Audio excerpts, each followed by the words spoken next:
ஜமத்கனி ஐயா அவர்கள் பற்றிய ஒரு அரிய செய்திகளை நம்மிடையே பகிர உள்ளார் என்றாலும் ஒரு சில வரிகள் மாணவர்களுக்காக. ஜமத்கனி ஐயா அவர்கள் இந்திய விடுதலை போராட்ட வீரர், சிறந்த மொழிபெயர்ப்பாளர், பன்மொழி புலமையாளர், தமிழ், ஆங்கிலம், இந்தி, சமஸ்கிருதம் ஆகியவற்றில் வல்லவர்.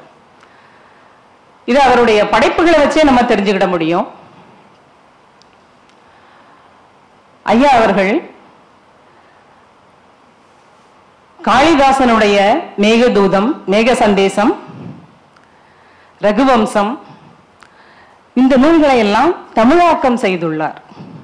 கம்பராமாயணத்தையும் வால்மீகி ராமாயணத்தையும் ஒப்பாய்வு செய்துள்ளார். இவை எல்லாவற்றையும் விட சார்லஸ் டார்வினின் நூல்களை உயிரினங்களின் தோற்றம், பூமியின் வரலாறு என தமிழாக்கம் செய்துள்ளார். கார்ல் மார்க்சின் அரும்பெரும் படைப்பான தி கேபிட்டலை மூலதனம் என தமிழாக்கம் செய்துள்ளார். சிப்பாய் கழகத்தின் போது நம் வீரர்களை கொடுமையாக தண்டனைகள் கொடுத்த நீலன் என்பவனுக்கு மவுண்ட் ரோட்டில் இந்த சாலையில் சிலை வைக்கப்பட்ட போது அந்த நீலன் சிலையை அகற்றும் போராட்டத்தில் ஈடுபட்டவர்கள் அஞ்சலை அம்மாள். அதே போராட்டத்தில் ஈடுபட்டு சிறை சென்றவர் ஜமத்கனி ஐயாவும். அம்மையார் சிறை சென்ற போது அம்மையாரோடு அவருடைய 10 வயது சிறுமியும் சிறை செல்கிறார். அம்மா கண்ணு. மகாத்மாவுக்கு தமிழகம் வரும்போதெல்லாம் அஞ்சலை அம்மாளை சந்திப்பது வழக்கம். தென்னாட்டு ஜான்சி ராணி என்பார். மகாத்மாவால் தென்னாட்டு ஜான்சி ராணி என்றே பாராட்டப்பட்டவர் அஞ்சலை அம்மாள். அதுக்கு நிறைய சொல்லலாம். நிறைமாத கர்ப்பிணி சிறை போகும்போது, உப்பு சத்தியாகிரகத்தின் போது சிறை செல்லும் போது அவர் நிறைமாத கர்ப்பிணி. மகப்பேற்றிற்காக 1 மாதம் வெளியே வந்து குழந்தையை பெற்றெடுத்து மீண்டும் சிறைக்குள் செல்கிறார். அப்படிப்பட்ட வீர பெண்மணி அவர். இது மட்டுமல்ல, காந்தியடிகளை சந்திப்பதற்கு மிக பெரும் தடைகள் இருந்த போது பர்தா அணிந்து கொண்டு வந்து காந்தியடிகளை சந்தித்தவர். அந்த சின்ன பொண்ணு சொன்ன இல்லையா, 10 வயது சிறுமி, காந்தியடிகளுக்கு ரொம்ப பிடிக்கும்.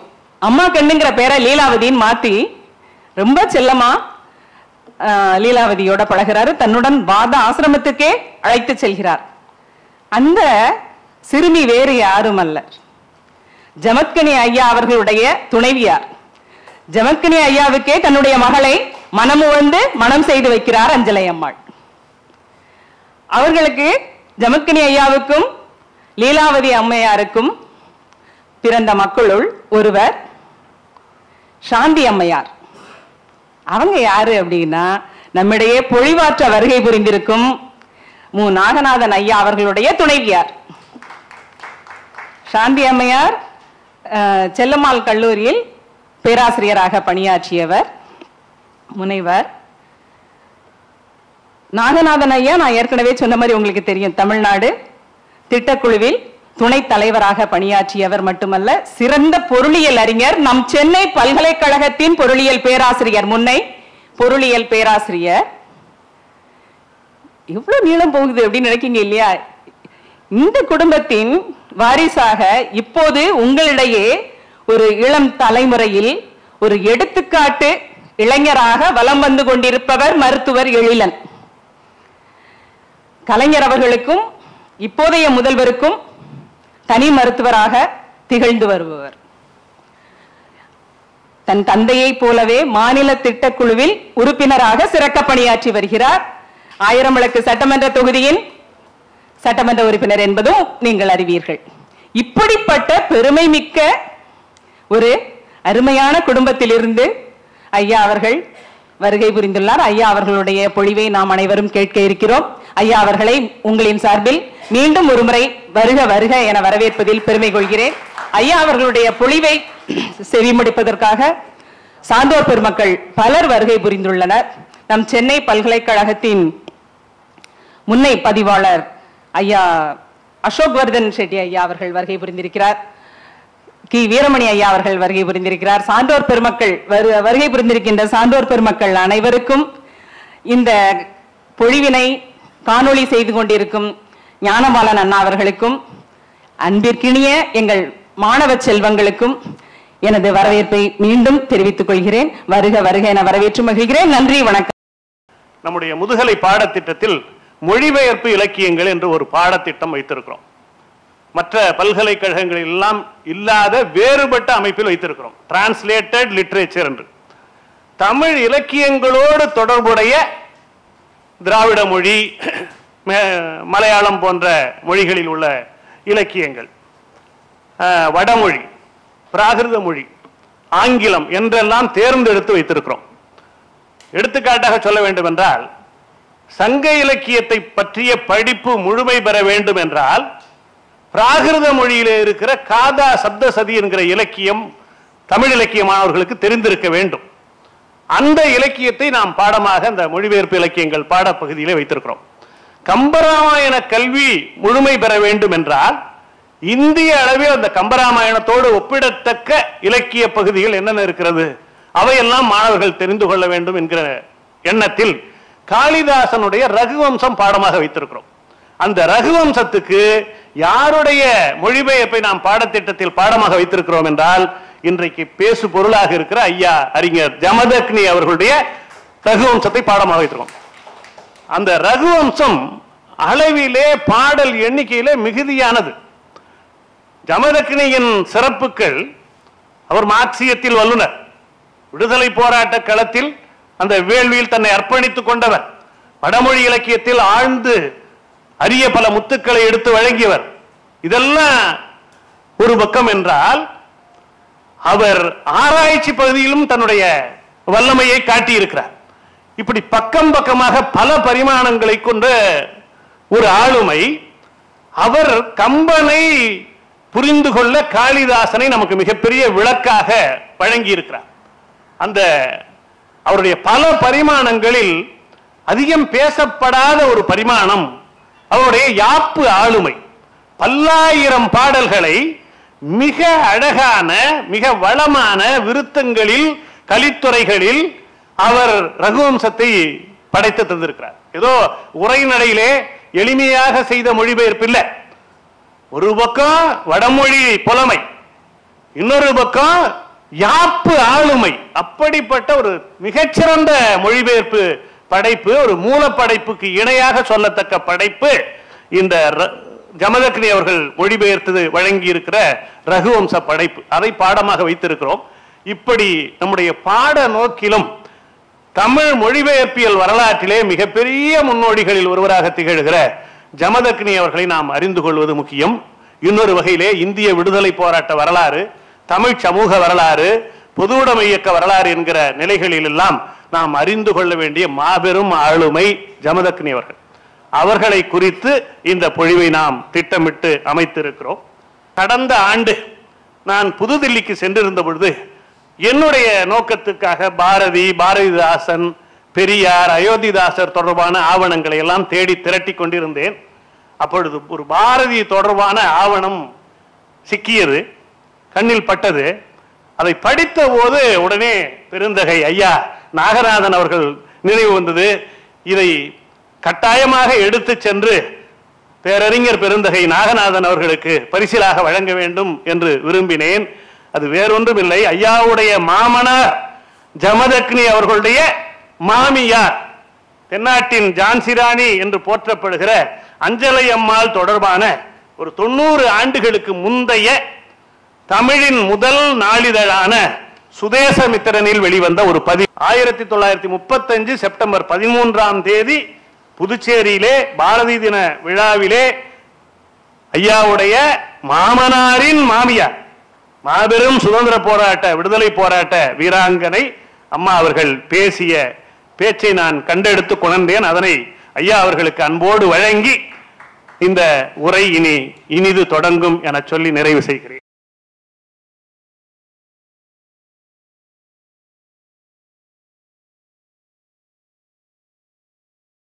எல்லோருக்கும் என் மதிய வணக்கத்தை தெரிவித்துக் கொள்கிறேன். ஜமதக்னி அவர்களை பற்றி நான் பேச வேண்டும் என்று திரு மணிகண்டன் அவர்கள் என்னை தொலைபேசியில் கேட்டுக்கொண்டார். என்றால் அவரை பற்றி பேசுவதென்றால் ஒரு 1.5 மணி நேரம் ஆகும். ஆகவே நான் அதையெல்லாம் சுருக்கிவிட்டு அவர் சிறை வாழ்வில் நடந்த முக்கிய செய்திகள், மார்க்ஸை மொழிபெயர்க்கும் பொழுது நடந்த செய்திகள், அவர் வாழ்க்கையில் கடைபிடித்த நெறிகள், இந்த 3ஐ தான் நான் இங்கே கூற விரும்புகிறேன்.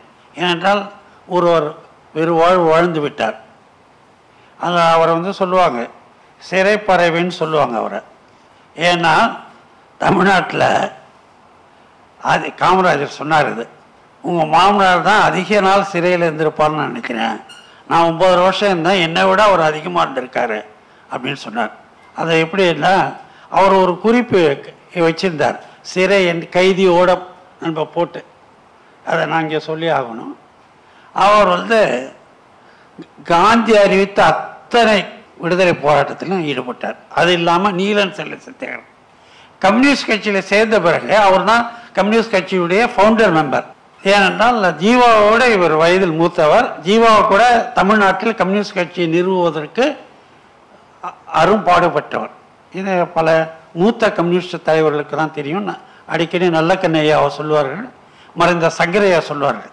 மறைந்த சங்கரையா சொல்லுவார், உங்கள் மாமனார் நான் சிறு மாணவராக இருந்து பார்த்தேன், வடார்காடு மாவட்டத்துடைய முதல் கம்யூனிஸ்ட் கட்சியினுடைய செயலாளர் என்று சொல்வார். அவர் ஏனென்றால் அவர் அதிக நாள் கிட்டத்தட்ட 10 வருஷத்துக்கு மேலே அவர் ஜெயிலில் இருந்திருக்காரு. 9 வருஷத்துக்கு ரெக்கார்டு இருக்கு. 4.5 வருஷம் 3 வருஷத்தில் எதில் இருந்திருக்காருன்னா ராஜ துரோக வழக்கு. நீங்கள் ஒரு பெரிய ராஜ துரோகியை பற்றி தான் நம்ம இங்கே பேசுகிறோம். அவர் செடிஷன் ஒரு ஆக்ட் இருக்கு. ஜமதக்கினி அந்த பல ஆண்டுகள் சிலையில் இருந்திருக்கார். காந்திக்கு, நேதாஜி சுபாஷ் சந்திர போஸுக்கு, நேருக்கு, இந்திய சுதந்திர போராட்டத்தில் ஈடுபட்ட அனைவரும் வெட்கப்படுகிற அளவிற்கு இந்த செடிஷன் ஆக்ட் இன்றைக்கு இந்தியாவில் பயன்படுத்தப்படுகிறது என்பதை நினைக்கும் போது நான் மிகவும் வருந்துகிறேன். அவர் 1926 அவர் பள்ளியை வடார்காடு மாவட்டத்தில் தான் படித்தார். மிகவும் பிற்படுத்தப்பட்ட சமுதாயத்தில் பிறந்து அவர் நினைக்கிறேன் அவர் ஒருத்தர் தான் முதல் படித்தவராக இருக்க முடியும். ஊரிஸ் கல்லூரியில் 1926 பட்டம் பெறுறாரு. பட்டம் பெற்று மாணவர்கள் பருவ காலத்திலே 1919 இந்த ஜாலியான்வாலா பாக் படுகொலை பெரிய அதிர்வுகளை தந்தது. தந்தை பெரியார் கூட என்ன சொல்லியிருக்காருன்னா, நான் இந்த பெரியார் அந்த வார்த்தையை அடிக்கடி யூஸ் பண்ணுவார், பஞ்சாப் படுகொலைன்னு சொல்லுவார். பஞ்சாப் ட்ராஜடின்னு சில இடத்துல பெரியார் அதை சொல்லியிருக்காரு. இந்த பஞ்சாப் ட்ராஜடி வந்த பிறகு தான் நான் காங்கிரஸில் போய் சேர்ந்தேங்கிறார். அந்த கொதிப்பு ஜமதக்கினி அந்த கொதிப்பில் இருந்தவர். அதனால் 26 பட்டம் பெற்றுறாரு. அவங்க அப்பா இவர் கூட பிறந்தவர் சுப்பிரமணியன் ஒருத்தர். அது இதுக்கெல்லாம் ஒரு கருத்து இருக்குது. அதுக்கு ஒரு தங்கை பஞ்சாச்சரமன் இருந்தாங்க. இவங்களுக்கு நிலம் ராகவன்னு அவங்க அப்பா அந்த காலத்திலேயே வடார்காடில் கடைப்பேரியில் 8 ஏக்கர் நிலம் பசுமையான நிலம் வச்சுருந்தாங்க. அதில் இவர் கொஞ்சம் வசதியாக இருந்ததுனால தான் அந்த காலத்தில் போய் அங்கே போய் படித்தார். வேலூர் கல்வி முடிச்சுட்டு வந்த உடனே இவர் வேலூர் கோட்டைக்கு போய் அங்கே இருக்க ஒரு சிலை மேலே கல்லை எடுத்து அடிக்கிறார். அந்த பஞ்சாப் ட்ராஜடியுடைய நினைவு நாள் அன்று உடனடியாக இவரை கைது செய்து அழிச்சிட்டு வந்துடுறாங்க. எங்கே அழிச்சிட்டு வராங்கன்னா, ராணிப்பேட்டையில் ஜமதக்கினி அவங்க அப்பா எங்கே வேலை செய்கிறாரோ அதே நீதிமன்ற கோர்ட்டுக்கிட்டு வராங்க. அந்த காலத்தில் ஜமதக்கினியுடைய அப்பா காற்றுலாம் இருக்காது. அந்த காலத்தில் பங்கான்னு சொல்லுவாங்க, அதை இழுப்பாங்க. இழுத்தா நீதிபதிக்கு காற்று வரும். அந்த பங்கா இழுக்கிற ஆளாக தான் ராகவன் இருக்கார். அங்கே ஒரு பிராமணர், அப்போல்லாம் பிராமணர்கள்லாம் எல்லாத்தையும் நீதிபதி பக்கத்தில் இருப்பாங்க. இப்போ நீதிபதியாகவும் இருக்காங்க, அதே அந்த பிராமணியத்தையும் கடைபிடிச்சிக்கிட்டு இருக்காங்க நீதித்துறையில். அதுதான் வருத்தமாக இருக்கு. அந்த நீதிபதிக்கு எழுத்தராக இருந்தவர் ஒரு பிராமணர். அவர் என்ன சொல்கிறாரு, ராகவா உன் பையன் எஃப்ஏ படிச்சிருக்கான், நீதிபதிக்கிட்ட வெள்ளைக்கார நீதிபதிக்கிட்ட பேசினேன், இவனை மன்னிப்பு கேட்க சொல்லு, இங்கேயே கோர்ட்டில் கிளார்க் ஒன்று பதவி காலியாக இருக்குது, நேராக அப்போல்லாம் நியமன முறை நேராக அவரே நியமிச்சிடலாம், அதனால் சொல்கிறாரு. உடனே ஒரு தந்தைக்கு படித்த மகனுக்கு ஒரு நீதிமன்ற கோர்ட்லேயே உடனடியாக வேலை கிடைக்கணும், ரொம்ப சந்தோஷம். கொண்டு போய் நிறுத்தியிருக்காங்க, கையில் விலங்கு. அப்போது போய் அவங்க அப்பா சொல்கிறார், மகனே நீ தான் நம்ம வீட்டில் படிச்சிருக்க, வெள்ளைக்கார ஐயா சொல்கிறாரு, நம்ம ஊர் ஐயர் ஐயா அவர் சொல்கிறாரு, நீ வந்து மன்னிப்பு கேட்டுடு அப்படின்னு சொல்கிறார். இவர் ஜமதக்கனி மிகவும் பிடிவாதக்காரர். அவரை பெரிய அளவுக்கு அவரை யாரையும் வீட்டுக்கும் போக மாட்டார், யார்கிட்டையும் பழக மாட்டார். அவர் நூல் உண்டு, படிப்பு உண்டு.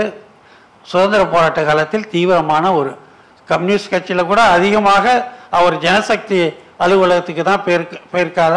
ஜெயகாந்தன் ஒரு முறை கிட்ட சொன்னார், உங்கள் மாமனார் வருவார், அப்போ நான்லாம் டீ வாங்கி கொடுப்பேன், நான் உங்கள் மாமாவுக்கு டீ பாய் தெரியுமா அப்படின்னு என் மகன் கல்யாணத்துக்கு வந்தப்போ சொன்னார் இவர் ஜெயகாந்தன். அந்த அளவுக்கு அவர் உயர் அளவில் மதிக்கப்பட்டவராக. ஏனென்றால் அவர் சிறையில் இருந்த பொழுது முதல் சிறை வாசத்திலேயே என்ன கேட்குறாங்க, பிரிட்டிஷ் அதிகாரி நீதிபதி கேட்குறாரு, மன்னிப்பு கேட்குறியான். அதற்கு இவர் சொன்ன பதில் அவர் ரொம்ப கடுமையான கோவம். பிரித்தானிய ஏகாதிபத்தியம் இந்த நாட்டை விட விரட்டப்பட வேண்டும் என்பதற்காக தான் நான் கல் எறிந்தேன். இந்த கல் எறிந்ததுனால இந்த பிரித்தானிய ஏகாதிபத்தியம் போய்விடும் என்பதனால நான் எரியலை. ஆனால் போக வேண்டும் என்கிற உணர்வு மக்களுக்கு இருக்க வேண்டும் என்பதற்காக இந்த கல்லை எறிந்தால் நான் செய்தது சரி என்று சொன்னோன்னே இவருக்கு 6 மாதம் கடுங்காவல் முதல்ல கொடுத்துட்றாங்க.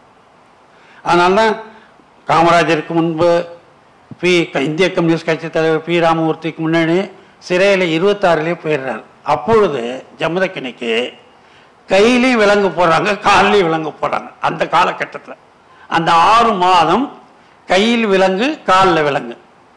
காலில் விலங்கு எப்போ அவுத்து விடுவாங்கன்னா ராத்திரியில் படுக்கிறதுக்காக காலில் அவுத்து விடுவாங்க. இந்த மாதிரி கொடுமையான சிறை தண்டனை ஏற்றவர். ஆனால் அதை பற்றி அவர் சிறிதும் அஞ்சாதவர் என்பதோ. இன்னொரு சம்பவம், நான் அவர் நிறைய சிறையில் இருந்திருக்கார். கண்ணனூரில் இருந்திருக்காரு, பாகிஸ்தானில் இருந்த இப்போ இருக்க பாகிஸ்தானில் சிறையில் இருந்திருக்காரு, ஏர்வாடாவில் இருந்திருக்காரு, வேலூரில் இருந்திருக்காரு, தஞ்சாவூரில், சென்னையில் இருந்திருக்காரு, கோயம்புத்தூரில் இருந்திருக்காரு. 8 சிறைகளில் இருந்தார். அப்பொழுது இவர் என்ன செய்வார், ஒரு முறை சிறையில் சிறைவாசத்தில் இருக்கப்போ தான் வலுசு சாமமூர்த்தின்னு ஆந்திராவை சேர்ந்த ஒரு பிராமணர், பெரிய சமஸ்கிருத ஸ்காலர். அப்போ தான் அவர்கிட்ட வலுசு சாமமூர்த்திக்கிட்ட தான் சமஸ்கிருதத்தை கற்றுக்கிறார். அவர் ஏற்கனவே எஃப்ஏ டிகிரி படித்தவர், சமஸ்கிருதத்தை கற்றுக்கிறார். இஎம்எஸ் கூட சிறையில் இருந்தவர், நம்பூதிரிப்பாடு கூட. அப்பொழுது இவருக்கு ஜமதக்கனிக்கு இந்த படிப்பு ஆர்வம் ரொம்ப அதிகம். ரொம்ப அவருடைய மூளை எப்படி சொல்லுவாங்கன்னா, பேராசிரியர் சஞ்சீவி அவர் இறந்தபோது எனக்கு இல்லத்துக்கு வந்தார். வந்து என்ன சொன்னார் பேராசிரியர் சஞ்சீவி, அவருடைய இறந்த உடலை தான் மேலே சாட்சிக்கிட்டார். எனக்கு ரொம்ப அதிர்ச்சியாக இருந்தது. அப்போ சொன்னார், இந்த மாதிரி ஒரு பிரெயின் தமிழ்நாட்டில் இருந்தது பல பேருக்கு தெரியாமல் போயிடுச்ச. தமிழ் இலக்கியத்திலையும் சரி, சமஸ்கிருத இலக்கியத்திலையும் சரி, தெலுங்கு இலக்கியத்திலையும் சரி, அவருக்கு எல்லா மொழிகளும் தெரியுமே, இவரை பயன்படுத்தாமல் விட்டுட்டோமே என்கின்ற கதறினார். நான் சொன்னேன், இல்லையா, அவர் மகிழ்ச்சியாக தான் இருந்தார். அவர் என்றைக்குமே மகிழ்ச்சியாக தான் இருப்பார். ஒன்று, ஒரு முறை அவர் எப்படி இப்போ இந்த நாட்டில் நீங்கள் இந்த மாணவர்கள் தெரிஞ்சு கொள்ள வேண்டும் என்பதற்காக சொல்ல, இந்த நாட்டுடைய சட்டங்கள் இந்தியா விடுதலை பெற்று 75 ஆண்டுகளுக்கு பிறகு இன்னும் கொடுமையான சட்டங்களையே நாம், அடக்குமுறை சட்டங்களையே நாம் நிறைவேற்றிருக்கோம். எந்த அடக்குமுறைக்காக சட்டங்களுக்காக அவர் செய்த பல முறை சிறை சென்றாரோ அந்த அடக்குமுறை, அந்த சுதந்திர போராட்டத்துடைய உணர்வுகள் இன்றைக்கு அவமதிக்கப்படுகிறது என்பதை நாம் மாணவர்கள் நினைவு கொள்ள வேண்டும். அதில் ஒன்று என்னன்னா, 1940 சென்னை சிறையில் இருக்கார். சென்னையில் சிறையில் இருக்கப்போ ஒரு பிரித்தானிய சூப்பரண்டன்ட், பிரிட்டிஷ் அதிகாரி வந்து சுற்றிக்கிட்டு வர்றார். ஜமதக்கனி நிறைய நாவல் படிப்பார், ஆங்கில. அவருக்கு ரொம்ப பிடித்தது, எங்கள் வீட்டிலே ஒரு 20 நாவல் இருந்தது, பெரிமேசன் நாவல்கள். பெரிமேசன் கேரக்டர்லாம் அவருக்கு ரொம்ப பிடிக்கும். பெரிமேசன் நாவலை உட்காந்து படிச்சுக்கிட்டு இருக்காரு. காலையில் 9 மணிக்கு அந்த பக்கம் திரும்பிக்கிட்டு அந்த ஜெயில் அதிகாரி வந்து ஒவ்வொருத்தராக தட்டி யார் பேருன்னு பார்க்குறாரு. இவர் திரும்பவே இல்லை, ஏன்னால் அதை படிச்சுக்கிட்டு இருக்காரு. இவர் திரும்பலைன்னா அந்த ஜெயிலர் ஒரு கம்பை எடுத்து குத்துறாரு. குத்துனோடனே திரும்பி பார்க்குறாரு. திரும்பி ஸ்டாண்டப்புங்கிறார் சூப்பரண்டன்ட் ஆஃப் போலீஸ். போனோன்னே கிட்ட பார்க்குறாரு. பார்த்த உடனே கையில் ஒரு இங்கிலீஷ் நாவல் அவர் கவனிக்கலை, படிச்சுக்கிட்டு இருக்கார். What the country brute is டூயிங்னு கேட்குறாரு. அவர் எல்லாம் ஜமதக்கனி எழுதி வச்சிருக்காரு. கண்ட்ரி புரூட்னா முரடன், கிராமத்து முரடன் அர்த்தம். இந்த கிராமத்து முரடன் என்ன what the country brute is. உடனே சிரிச்சுக்கிட்டு ஜமதக்கனி அந்த எட்டி பார்த்த பிரிட்டிஷ் அதிகாரியுடைய மூக்க உயரமாக இருப்பார். ஜமதக்கனி மிக உயரமாக இருப்பார். ஓங்கி ஒரு குத்து குத்துறாரு. சில்லு மூக்கு உடஞ்சி ரத்தம் வருது. என்ன பதில் சொன்னார்னா, this is the mighty power of the country புரூட்னு ஆங்கிலத்தில் சொன்னார். ஆங்கிலமும் ரொம்ப அழகாக பேசுவார். ஏன்னா அவர் ஷேக்ஸ்பியர் ரொம்ப விரும்பி விரும்பி படிப்பார். This is the mighty power of the country புரூட்னு ஒரு குத்து குத்துறாரு. இது எதுக்கு சொல்லனா, குத்துனோன்னா உடனே அடிச்சிருப்பாரு, போட்டு அடிச்சிருப்பாருன்னு நீங்கள் நினைக்கலாம். இன்னைக்கு வேணா அடிக்கலாம். அந்த அதிகாரி சொன்னாராம், don't touch him, leave him alone. உடனே முறைப்படியாக ஜமதக்கனியை சிறை தண்டனை விதிகள் பிரகாரம் ஏர்வாடா சிறைக்கு அனுப்பிச்சிடுறாங்க. இவர் ஏர்வாடா சிறையில் போய் 1 வருஷம் இருக்கார். 6 மாசத்துல இதே பிரிட்டிஷ் அதிகாரி அங்கே ஏர்வாடா சிறைக்கு வர்றார். வந்து இவர் என்னைக்கு விடுதலை பெறாரோ அன்னைக்கு அவர் ஓய்வு பெறார். ஓய்வு பெற நாள் அன்னைக்கு ஜமதக்கனியை அவருடைய அறைக்கு அழைக்கிறார். அழைச்சி அந்த அதிகாரி சொல்றாரு, நீங்க என்னென்ன நாவல்கள் ஆங்கிலத்தில் படிச்சிருக்கீங்கன்னு சொன்னோன்னே இவர் பட்டியலிட்டோன்னு அவர் அந்த அதிகாரி சொன்னாரா, உங்களிடம் நான் மன்னிப்பு கொள்கிறேன். I apologise for my mistake. You are a great scholar. I have not called you country brute என்று அழைத்துக்கணும். அதுக்கு உங்களுக்கு ஒரு பரிசு கொடுக்க போறேன். என்ன, இன்றைக்கு நீங்களும் விடுதலை ஆயிட்டீங்க. நான் உங்களை டெல்லிக்கு என்னுடைய செலவில் அழைச்சிட்டு போய் டிக்கெட்லாம் புக் பண்ணிட்டேன். முதல்லையே உங்களை ரிலீஸ் பண்ணி அவர் தான் தாஜ்மஹாலை முதல்ல கொண்டு காமிச்சிருக்கார். எப்படி இருக்கு பாருங்க. ஏனென்றால் ஒரு அறிஞனை இன்னைக்கு இந்த மாலகான் வழக்கில் 6 பேரை சிறையில் இருக்காங்க. அதில் ஒரு சிறைவாசி யாருன்னா கிருஷ்ணா பர்துவாஜின்னு மும்பாய் பல்கலைக்கழகத்தில் பெரும் பேராசிரியராக இருந்த மகள் அமெரிக்காவுடைய குடியுரிமையை விட்டுட்டு இந்தியாவுக்கு வந்து இந்திய மக்களுக்காக உழைக்கணும் சொன்ன ஒரு பெண்ணை கொண்டு போய் சிறையில் வைத்திருக்காங்க. வெள்ளைக்காரன் காலத்தில் வெள்ளைக்காரனை அடித்து மூக்க ரத்தம் வர செஞ்ச ஒரு ஸ்காலர் அப்படின்னு தெரிஞ்ச உடனே அவரை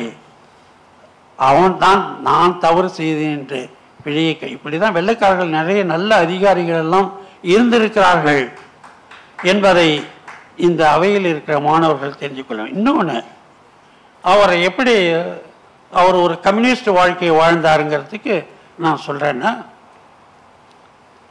அவர் தம்பி சுப்பிரமணியவன் நிலத்தை பார்த்து இவர் ஏர்வாடா சிறைக்கு போனோன்னே தம்பி சென்னைக்கு வந்து வாரம் வாரம் செஞ்சு பழம் கொடுப்பாரு.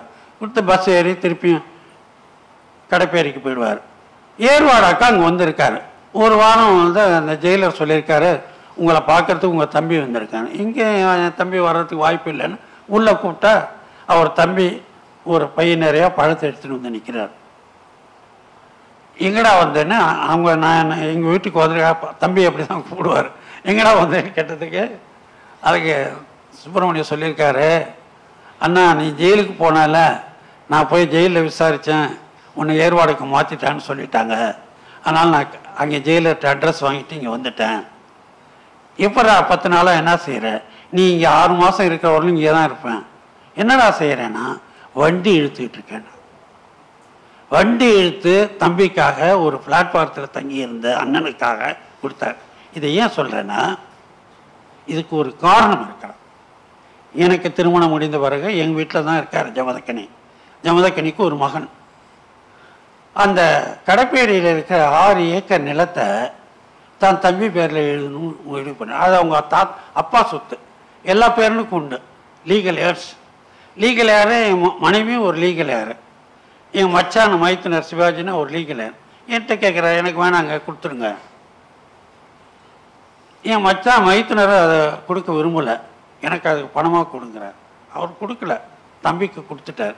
அதுக்கு என்ன சொன்னார்னா, என் தம்பி இவங்களுக்கெல்லாம் தெரியாது, 6 மாதம் மழையிலையும் வெயிலையும் ஓரம் பிளாட்ஃபாரத்தில் படுத்துக்கிட்டு இருந்தது.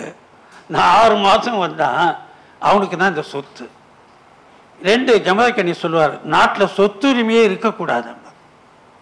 இது இருந்த இப்போ அந்த சொல்லார வழிய நடைமுறையிலும் அப்படி வாழ்ந்து காட்டினார். அந்த 8 ஏக்கர் நிலத்தை அப்படியே தான் தம்பிக்கு எழுதி கொடுத்துட்டார். அவங்க தம்பி வாரிசுகளுக்கு எழுதி கொடுத்துட்டாரு, இவர் வாரிசுகளுக்கு அது கொடுக்கல. இது அவருடைய இயல்பு. காமராஜரை அவர் சந்திக்கிறார்.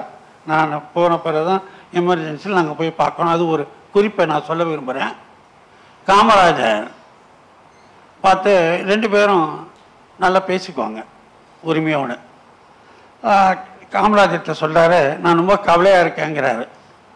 காமராஜர் ரொம்ப உடலெல்லாம் கெட்டு போச்சுங்கிறார். நீங்கள் எங்கேருந்து வந்தீங்கன்னார். நான் வந்து ஒரு ஆட்டோவில் வந்துட்டேன்.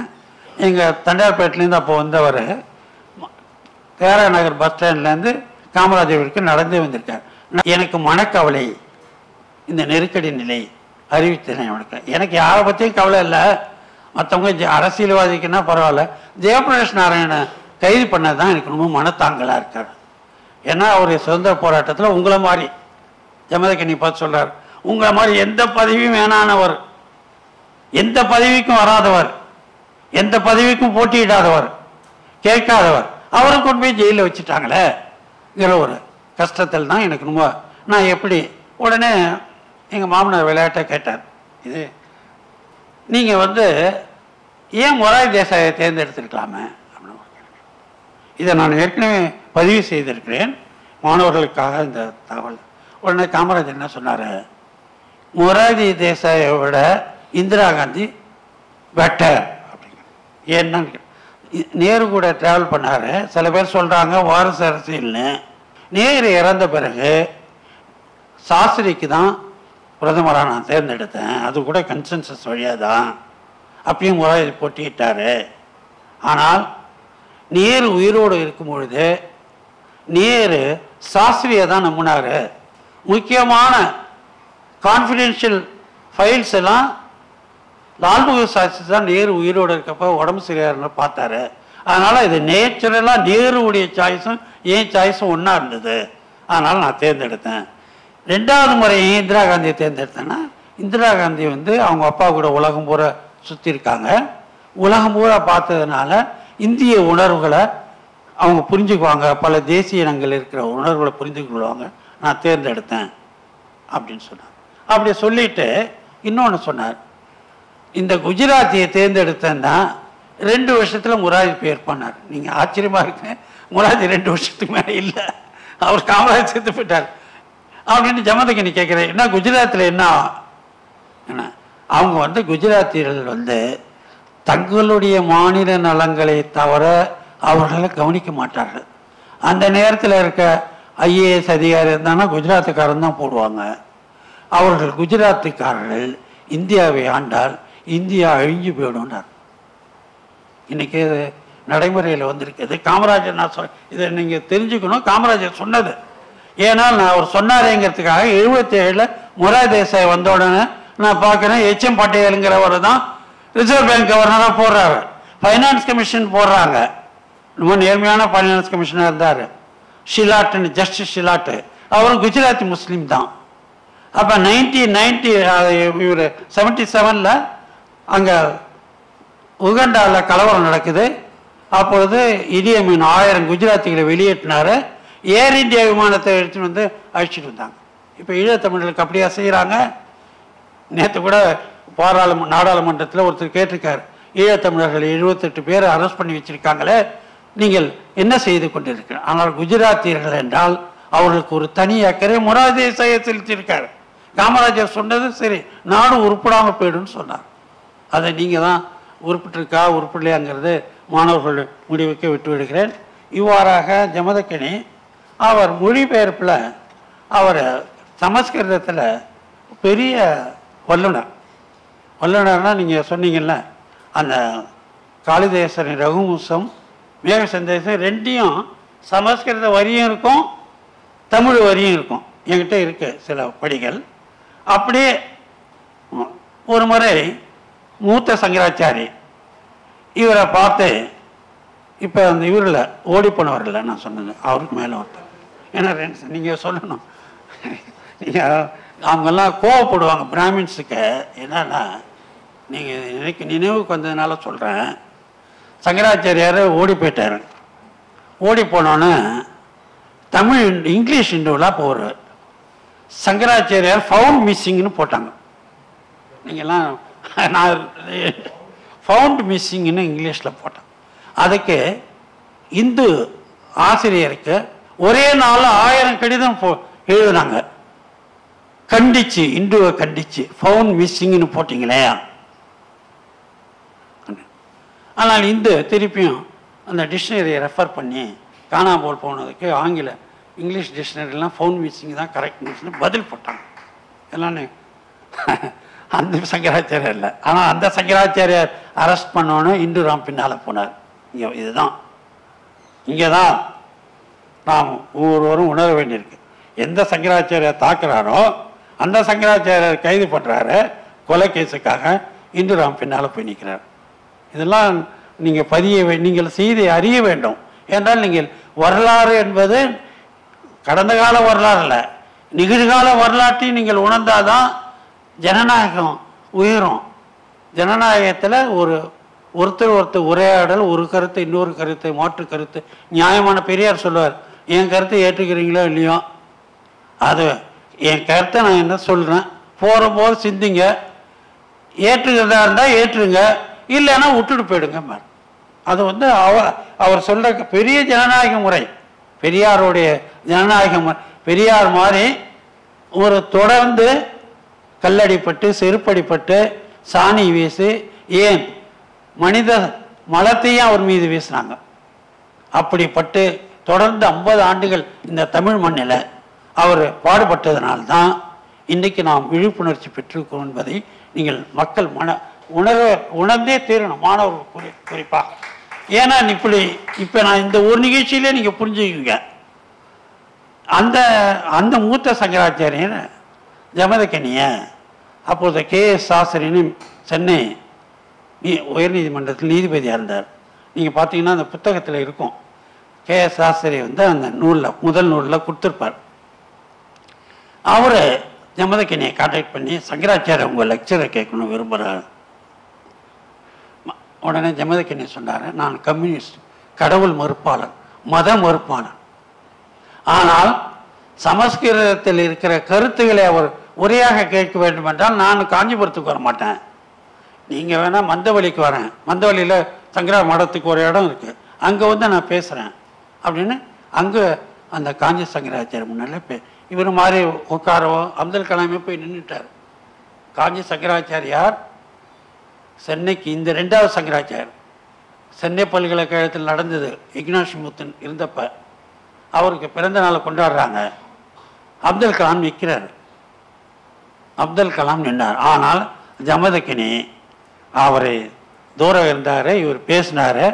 அவர் அந்த துண்டை கொடுத்து போத்துற பிறகு தான் ஏற்றுக்கிட்டார் வழி அங்கே போய் வாங்கலை. ஏனென்றால் இதெல்லாம் அவருடைய ஆளுமையை மட்டுமல்ல, இது ஒரு சுயமரியாதை. மனிதனுடைய ஒரு கம்யூனிஸ்டுக்கு இருக்க வேண்டியது மிக மிக அவசியமானது சுயமரியாதை என்பதை தன் வாழ்நாளில் மதித்தார், மற்றவங்களையும் மதித்தார். அவருக்கு நிறைய பிராமின் ஃப்ரெண்ட்ஸ். ஏன்னா அவர் சமஸ்கிருதம் படித்ததுனால அவருக்கு இப்போ கூட இந்த தினமணியில் இன்னைக்கு போட்டிருக்காங்க. காரணம் தினமணி அவர் மேலே ஒரு சாஃப்ட் கார்னர் இருந்துக்கிட்டே இருப்பாங்க. ஏனென்றால் வால்மீகி ராமாயணம், கம்பராமாயணத்தை பற்றி தொடர் கட்டுரை முழுதன் மொழிபெயர்த்த பிறகு 78 வால்மீகி கண்டதும் கம்பன் காணாததும், கம்பன் கண்டதும் வால்மீகி காணாததும் என்கிற தொடர் கட்டுரை எழுதினார். அதை கூட நூலாக வெளியிட நான் இருக்கிறேன். எதுக்கு சொல்லனா, அது மட்டும் இல்லை, அவர் ஒரு அறிவியல் பூர்வமான முறையில் தான் அவர் எல்லா கருத்தையும் அணுகுவார். அவர் 1948 முதல் தமிழ் வளர்ச்சி கழகம் வருது. 48 ஓமந்தூரார் தான் 47 சீஃப் மினிஸ்டராக இருக்கார். அப்போ தமிழ் வளர்ச்சி கழகத்தை ஓமந்தூரார் தான் உருவாக்கியிருக்கார். அதில் 2 படைப்புகளுக்கு கையெழுத்து பிரதிக்கு 500 ரூபா 500 ரூபா தமிழில் முதல் பரிசை பெற்றவர் ஜமதக்கனி தான். ஒன்று பூமியின் வரலாறு, 2வது உயிர்களின் தோற்றம். டார்வின் தியரியை கொண்டு வந்தார். நான் 2வது நூலாக அதை வெளியிட்டேன். அது முழுமையாக அதை விட்டுவிட்டது. இப்போ 3வது ஆக நான் வெளியிட இருக்கேன். அப்போ அந்த வெளியீட்டு விழா, அந்த வெளியீட்டில் வெளியிடறப்ப அவர் கொஞ்சம் உடல்நலம் பாதிக்கப்படுறார். அவர் எங்கள் வீட்டில் இருக்கப்போ தான் இதெல்லாம் நீங்கள் அறிந்து கொள்ள வேண்டும். அவருக்கு ஸ்ட்ரோக் வந்துடுது. நான் பல்கலைக்கழகத்தில் வரேன். வந்தவொடனே என்ன சொல்கிறாரு, அவர் ஒரு அறிவியல் பூர்வமாக எல்லாத்தையும் பார்க்கக்கூடியவர். உடனே என்ன சொல்கிறாரு, எனக்கு உடல்நலம் சரியில்லை சார் தான் என்ன சொல்லுவார். சரியில்லை சாருங்கிறார். இல்லை நல்லா தானே இருக்கீங்க அப்படிங்கிறேன். என் மனைவி எத்ராஜ் கலைஞர் வந்துக்கிட்டு இருக்காங்க. அப்போ அவர் சொல்கிறார், இந்தியன் எக்ஸ்பிரஸை காலையில் இந்தியன் எக்ஸ்பிரஸ் தொடர்ந்து படிப்பார். இந்தியன் எக்ஸ்பிரஸ் படித்தேன், அது தெரியல. சமஸ்கிருத நூல்கள் கண்ணுக்கு தெரிய மாட்டேங்குது, ஹிந்தி நூல்களும் தெரியல அப்படின்னு சொல்கிறார். அப்போ ஒரு வார்த்தை சொல்லுவார், இப்போ இங்கிலீஷ் நல்லா all the languages betrayed me except my mother tongue தமிழ்னு சொல்கிறேன். நான் உடனடியாக மருத்துவத்தை விரைந்தேன்.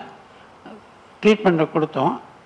பின்னால் தான் நான் புரிஞ்சுக்கிட்டேன், சோவியத் ரஷ்யாவில் ஒரு அறிவியல் பூர்வமாக மூளையை ஆராய்ச்சி செய்தவர்கள் என்ன செய்திருக்காருனால், அப்போ இடது பக்க மூளை படிப்பது, நினைப்பது, அறிவது, சிந்திப்பது. வலது பக்கம் மூளை இசையை கேட்பது. சோவியத் யூனியனில் புகழ்பெற்ற ஒரு இசையறிஞன் அந்த நோட்ஸ் எழுதுகிறப்ப அவனுக்கு ஸ்ட்ரோக் வந்துடுது. ஸ்ட்ரோக் வந்த உடனே முடிஞ்சு போச்சுன்னு நினைக்கிறாங்க கிராமி அவார்டுக்காக. அப்பொழுது ஸ்ட்ரோக்லேருந்து மீண்டு வந்த பிறகு அந்த நோட்ஸ் எடுத்துகிட்டு வர சொல்கிறார் அந்த சோவியத் அறிஞர், இசையறிஞர். எடுத்துகிட்டு வந்து காட்டுறாங்க. காட்டுறப்ப அவர் நோட்ஸை கம்ப்ளீட் பண்ணுறார். அப்போ தான் தெரியுது அவருக்கு பாதிக்கப்பட்டது இடது மூளை தான். வலது மூளை பாதிச்சிருந்தால் அவரால் எழுதியிருக்க முடியாது. வலது மூளை இசையை கேட்கும், இடது மூளை அறிவை படிக்கும். இந்த அறிவியல் உண்மையை ஜமதக்கினி சொல்லிட்டார். எல்லா மொழிகளும் மறந்து போச்சுன்னார். ஏனால் இந்தியில காமாயினிங்கிற ஒரு காவியத்தை மொழிபெயர்த்தவர் ஜமதக்கினி. அது மிக புகழ்பெற்ற ஒரு எழுத்தாளருடைய ஒரு நூல் காமாயினி. அவர் தொடாத துறையே கிடையாது. நான் சொல்லிக்கொண்டே போகலாம். நான் மூலதனத்துக்கு வரேன். மூலதன மொழிபெயர்க்கும் பொழுது என் வீட்டில் தான் இருக்கிறார். மூலதன மொழிபெயர்க்கும் பொழுது ஒன்று சொல்லணும். அவர் எவ்வளோ சாதிகளுக்கெல்லாம் அப்பால் பட்டவர், ஒரு உண்மையான கம்யூனிஸ்ட் அவர். நான் எனது துணைவியார் சென்னை பல்கலைக்கழகத்தில் எனக்கு கீழே ஆய்வு பண்ணுறாங்க. நாங்கள் திருமணம் செய்து கொள்ளணும்னு முடிவு எடுக்கிறேன். அதனால் யார்கிட்டையும் அதிகமாக தெரியாது, பேசுறது கிடையாது, எங்கேயும் யாரும் பார்த்தது கிடையாது. முதல்ல அவரை போய் பார்த்து கேட்கலாம் அப்படின்னு அவர் வீட்டுக்கு போகிறேன். நான் போனோன்னே அவர் நூல் படிச்சுக்கிட்டு இருக்காரு. போய் உள்ளே போனோன்னே எத்தனை மணி நேரம் பேசிக்கிட்டு இருக்கார். பேசிட்டு நீங்கள் எப்போ பிஹெச்டி முடிக்க போகிறீங்கன்னு கேட்குறாரு. அதை முடிச்சிட்டேங்க அப்படின்ட்டு. முடிச்சிட்டிங்களா, வாழ்த்துக்கள்னு சொல்கிறார். வேற ஒரு செய்தி ஒன்று இருக்குங்க. என்னன்னு கேட்டார். உங்கள் மகளை நான் திருமணம் செய்து கொள்ளான்னு இருக்கேன். அவனை அதெல்லாம் உண்மையான அதாவது உண்மையான ரெவல்யூஷனரிஸ்ன்னு இருக்காங்கல்ல, அதை நான் அவர்கிட்ட பார்த்தேன். சரி, உடனே எவ்வளோ தைரியம் தான் என்னை ஒன்று இப்போ இந்த இதெல்லாம் வருதில்ல, கௌரவ கொலைகள்னு கௌரவம். உடனே நேராக உள்ளே போனார். உள்ளே போய் அவங்க மகள் கையை பிடிச்சிக்கிட்டு அழைச்சிட்டு வந்தார். எதிரில் கூடத்தில் கையை பிடிச்சி இழுத்துட்டு வர்றார். மகனை எடுத்துகிட்டு வந்தேன். என்னம்மா இவரை சொல்கிறாரு? அவங்க தலையை குனிஞ்சிட்டாங்க. அதுக்கு சொன்னார், மௌனம் சம்மதத்துக்கு அறிகுறி, நீங்கள் திருமணத்தை நடத்தலாம். எப்போ நடத்த போகிறீங்க? 1 மாதத்தில் நடத்த போகிறேன்னு. ஏன் திருமணம் எப்படி நடந்தது தெரியுமான்னு கேட்டாங்க. நான் 1942 சுதந்திர போராட்டத்தை விட்டு வெளியே வந்த பிறகு நேராக அஞ்சலி அம்மாள் அதுக்கு சிறையில் இருக்கும் போதே கேட்டாங்க, என் பொண்ணு ஒரு சுதந்திர போராட்ட வீரர், அதை நீ கல்யாணம் பண்ணிக்கணுன்னாரு. சரின்னு அது முடிவு பண்ணேன். நேராக போனேன். என் துணைவியாரை அழைச்சிட்டு வந்தேன். பதிவு திருமணம் 3 ரூபா செலவில் பண்ணேன். 3 மாதம். உங்க திருமணத்தை எப்படி பண்ண போறீங்கன்னா உங்க வழியிலே நான் பண்றேன்னு சொன்னேன். என் திருமணத்துக்கும் இன்னைக்கு அம்பானி வீட்டு திருமணத்தை பத்தி ஒரு செய்தி வந்திருக்கு. ஒரு பீடா 1000 ரூபாவா. எனக்கு 3 பீடா செலவு தான் என் திருமணம். 3000 ரூபாயில நான் கலைஞர் அப்ப தலைமையில் திருமணம் நடத்துறாரு. கலைஞர் கேட்கிறாரு, மணமகன் எங்க சாப்பாடு, மதிய சாப்பாடு என்று கேட்டேன். அவர் வீட்டில் என்று சொல்லுகிறார். இவரும் அவர் மாமனார் போன்று பிடிவாதக்காரர். மதியான சாப்பாடே திருமணத்தில் பண்ண. இன்னைக்கு அம்பானி வீட்டு திருமணம் 5000 கோடி. இது பணக்காரர்களுடைய திமிர் என்று சொல்ல முடியாது.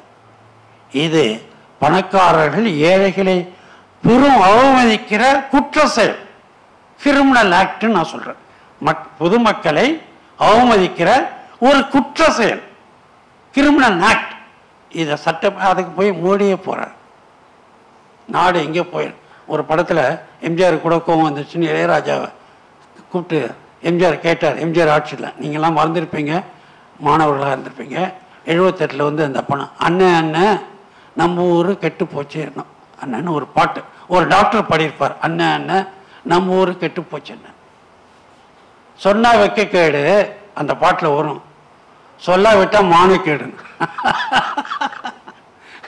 இந்த திருமணத்தை நான் நடத்துகிற போது அதை சொல்லவில்லை என்றால் இந்த நாடு எந்த வழியில் தவறான மொழியில் செல்லுகிறது என்பதை நீங்கள் தெரிந்து கொள்ளும். இன்னொன்று சொல்றேன், ஜமதக்கனி சமஸ்கிருதம் அறிந்தவர், இந்தி அறிந்தவர், இந்திய ஆசிரியராக தேராய கல்லூரியில் சில ஆண்டுகள் பணியாற்றினார். தேராய கல்லூரியில் அவரு இந்த மூலதனத்தில் எந்த இடத்திலையும் தமிழ் தனித்தமிழ் எங்கெங்க இருக்கோ அதை தான் பயன்படுத்தியிருக்கோம். தனித்தமிழ் அதை மட்டும் 3 குறிப்பை காட்டிட்டு என்னுடைய உரையை முடித்து விடாம இடத்துல நிலம் கையப்படுத்துறாங்க. ஐரோப்பிய நாடுகளில் இந்தியாவிலும் கையப்படுத்துகிறாங்க. அதுக்கு மார்க்ஸ் ஒருவர் தான் கடும் கண்டனத்தை தெரிவிச்சிருக்காரு. இது மூலதனத்தில் 737 738 ஜமதக்கனி மொழியாக்கத்தில் இருக்கு. அவரை என்ன சொல்றாரு, 2 விதத்தில் மார்க்ஸை பற்றி அவர் கோட் பண்ணியிருப்பார். யாராவது மார்க்ஸ் விமர்சனம் பண்ணுறாங்கன்னு வச்சுங்களேன், அதை மார்க்ஸுக்கு என்ன மார்க்ஸ் காலத்திலே மார்க்ஸை விமர்சனம் பண்ணாங்க. அதுக்கு மார்க்ஸ் என்ன சொன்னாருன்னா, நியாயமான விமர்சனங்களுக்கு நான் பதில் சொல்வேன், நியாயமற்ற விமர்சனங்களை நான் ஏற்க மாட்டேன். அப்படின்னா உன் வழியில் நீ போ, என் வழியில் நான் போன்னு. இதை முதல் அறிமுக உரையிலே இருக்கு.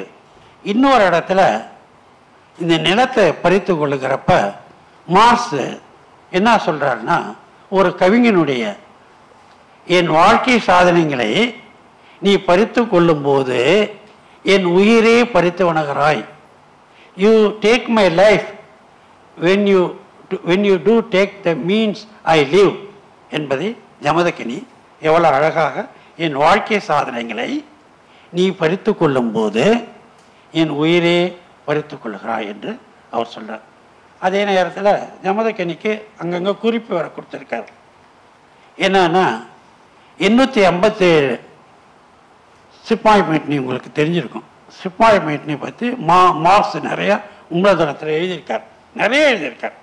நீங்கள் எக்கனாமிக் ஹிஸ்ட்ரின்னு சொன்னால் மார்க்ஸ் ஒரு தத்துவ ஞானி. எக்கனாமிக் நான் ஒரு 10 முறை படிச்சுட்டு இருக்கேன். நேற்று கூட 11வது முறை படிக்கிறேன். திரும்ப திரும்ப படிக்கிறப்ப எனக்கு நினைவு நிற்க மாட்டேங்குது. ஏன்னா அவ்வளோ ஹார்டாக இருக்குது அந்த சப்ஜெக்ட், அவ்வளோ ஹார்டாக இருக்கு. அது அவர் சொல்றார் 857 இங்கிலாந்து மிக மோசமான முறையில் பொருளாதாரத்தில் தோல்வி அடையுது, மிக மோசமாக. அதுக்கு மார்க்ஸ் சொல்லு. அதுக்கு முன்னாடி என்ன சொல்றாரு மார்க்ஸ் ஒரு எல்லாத்தையும் தெளிவாக படித்தவர். நாங்கள்லாம் பொருளாதாரத்தில் படித்தவங்க சொல்லுவோம், மக்கள் தொகை கோட்பாடுன்னு ஒன்று இருக்கு. அதில் Robert Thomas Malthus optimum theory of population சொல்லுவோம். ராபர்ட் தாமஸ் மால்தஸ் என்ன சொல்றாருன்னா, இங்கிலாந்தில் மக்கள் தொகை பெருகிட்டே இருக்கு. என்ன ஆகும்னா அரிசி 1, 2, 3, 4 டன்னுன்னு உற்பத்தி ஆகுது. அது அர்த்மெட்ரிக்னு பேர். 1, 2, 3, 4. ஆனால் மக்கள் தொகை ஜியோமெட்ரிக் ப்ரோக்ரஷனில் 2, 4, 8, 16, 32ன்னு இப்படி ஜம்ப் ஆகுது. அர்த்மெட்ரிக் ப்ரோக்ரஷனுக்கும் ஜியோமெட்ரிக் ப்ரோக்ரஷனுக்கும் ஒரு வேறுபாட்டால் மக்கள் தொகை பெரிய பஞ்சம் வரும், பட்டினி வரும் அப்படி சொல்கிறார். இதை மார்க்ஸ் அந்த காலத்திலே தப்பு அப்படின்னு சொல்லி 857 ஒரு 10 ஆண்டு புள்ளி விவரம் பிரிட்டிஷ் அரசாங்கத்துடைய புள்ளி விவரத்தை சொல்லிட்டு என்ன சொன்னார் மார்க்ஸ், வாழ்நாளையே மால்தஸ் தோத்து போயிட்டாரு. மால்தஸ் ஒன்றும் அப்படி ஒன்றும் ஒரு ஒரிஜினல் ஸ்காலர் கிடையாது. அவர் 3 பேர்கிட்டேருந்து இந்த அறிவு திருடலை பண்ணியிருக்காரு. அதை அப்படியே போடுறார். பிளேஜரிசம் என்கிற வார்த்தையை அவர் பயன்படுத்தியிருக்கார். மார்க்ஸ் நம்ம ஜமதக்கனி எப்படி மொழிபெயர்த்திருக்காருன்னா அறிவு திருட்டுன்னு மொழிபெயர்த்திருக்கார். அறிவு திருட்டு அப்பயே அறிவு திருட்டு நடந்திருக்கு. ஏன்னா நீங்கள் இப்போ நிறைய அறிவு திருட்டு நடக்குதுங்கிறது எல்லாருக்கும் தெரியும். இன்னொரு இடத்துல கார்ல் மார்க்ஸ் இந்தியாவுடைய வேதங்கள் இந்து தர்மங்களை பற்றி படிச்சிருக்காரு. கார்ல் மார்க்ஸுடைய மூலதன நூல் பட்டியலில் அது இருக்கு. அதை படித்ததுனால்தான் அவர் சொல்றார், மார்க்ஸ் இந்து தர்மத்தை பற்றி மார்க்ஸ் சொல்லியிருக்கார். என்ன சொல்றாரு, while the peasant farmer starves, his cattle thrive. இது மார்க்ஸ் சொன்ன வார்த்தை. Repeated showers had fallen in the country and the forage was abundant. The Hindu peasant அவர் சொல்றார் செத்து போறான், அதுக்கு Hindu peasant will perish by hunger. Besides a fat bullock, the prescription of superstitions which appear cruel to the individual are conservative for the community, and the preservation of laboring cattle secures the power of cultivation and the source of future life and wealth. It may sound harsh and sad to say, but in India it is more easy. In India it is more easy to replace a man than a ox. இப்போ மாடு இப்போ கவ் விஜிலன்ஸ்னு ஒருத்தவங்க இருக்காங்க வடநாட்டில். இது அப்பயே இருந்திருக்காங்க. Marks சொல்றார், அவருடைய சொல்றார் ஜமதக்கனி அழகா, அவனுடைய மாடுகள் நன்றாக வாழ்கின்றன, நாட்டில் மழை மீண்டும் பெய்தது, கால்நடைகள் உணவு பெருமளவில் இருந்தது, கொழுத்த மாடுகள் ஒரு புறம் இருக்க இந்து விவசாயி பசியால் இறந்து போகிறான், உழைக்கும் கால்நடைகள் பாதுகாப்புடன் உள்ளன, அவை விவசாயத்திற்கு வலிமையும் எதிர்காலத்து வாழ்க்கையை மாற்றும் வருமானத்திற்கும் ஆதாரங்களை பெற்று தருகிறது. இத்தகைய சூழலில் தனி மனிதனுக்கு மனிதன் வழங்கும் அறிவுரை கூடுமையானதுங்கிறார். இப்ப மார்க்ஸை தெரிஞ்ச மார்க்ஸை கூட ஒரு சட்டத்தில் போட்டிருப்பாங்க, இந்த நூலை கூட தடை பண்ணியிருப்பாங்க. மனிதனுக்கு இத்தகைய சூழலில் தனி மனிதனுக்கு மதம் வழங்கும் அறிவுரை கொடுமையானது, சமுதாயத்தை பிற்போக்குத்தனமாக மாற்றுகிறது. இந்தியாவில் ஒரு மாட்டை விட மனிதனை சாகடிப்பது எளிது, இதை சொல்லுவதற்கு கொடுமையானது மார்க்ஸ் சொல்றார். என்றாலும் சொல்லியாக வேண்டும் என்று மார்க்ஸ் கொடுத்திருக்கார். ஏனென்றால் இது போன்ற நீங்க முதலாளித்துவம் மார்க்ஸுடைய ஃபர்ஸ்ட் செகண்ட் வால்யூம் நீங்க படிச்சீங்கன்னா திருப்ப ஸ்டாக் மார்க்கெட் விழுது, பேங்க் விழுது, நில மோசடி நடக்குது. அந்த நூலில் எவிடன்ஸ் இருக்கு, எல்லாம் அந்த மூலதனத்தில் முழுமையா இருக்கு. பேங்க் ஃப்ராடுகள் நிறைய நடந்திருக்கு 19ஆம் நூற்றாண்டில். அதுவும் ஸ்டாக் மார்க்கெட் பல முறை நடந்திருக்கு. ஸ்டாக் மார்க்கெட்ல மோசடி நடந்திருக்கு. இன்னும் சொல்ல போனால், அதாவது ஒரு ஸ்டாக்கை பதுக்கி வச்சுக்கிட்டு அதுக்கப்புறம் தெரிஞ்சவங்களுக்கு சொல்றதெல்லாம் இப்போ ஒரு அம்மா சுப்பிரமணியம்னு அது எதிர் வேணும் யாது வேணும் வேதத்து பேரில் அந்த அம்மா ஒரு ஸ்டாக் மார்க்கெட்டில் பெரிய அறிஞர்னு அந்த அம்மா இந்துவெல்லாம் எழுதியிருந்தாங்க. அந்த அம்மா என்ன சொல்கிறாங்க, முன்னாடியே உள்ளே இருக்க ஸ்டாக்குடைய விலையை சொல்லியிருக்காங்க. சொல்லி இப்போ ஜெயிலில் இருந்து ஜாமீனில் இருக்காங்க. அந்த அம்மா மார்க்ஸ் சொல்றார், ஸ்டாக் மார்க்கெட்டுங்கிறது இல்லை ஏகப்பட்ட முறையில் திருத்தணுங்கள் நடக்கிறது, வங்கி மோசடி நடக்குது, வங்கி மோசடி, இது மாதிரி மூலதன சந்தடி, இதெல்லாம் எதனால் ஏற்படுது என்றால் மூலதன பெருக்கம் ஆயிட்டு இருக்கனால மூலதன பெருக்கத்தை அதை சில concentration of wealth in the hands of ஃபியூங்கிறார்.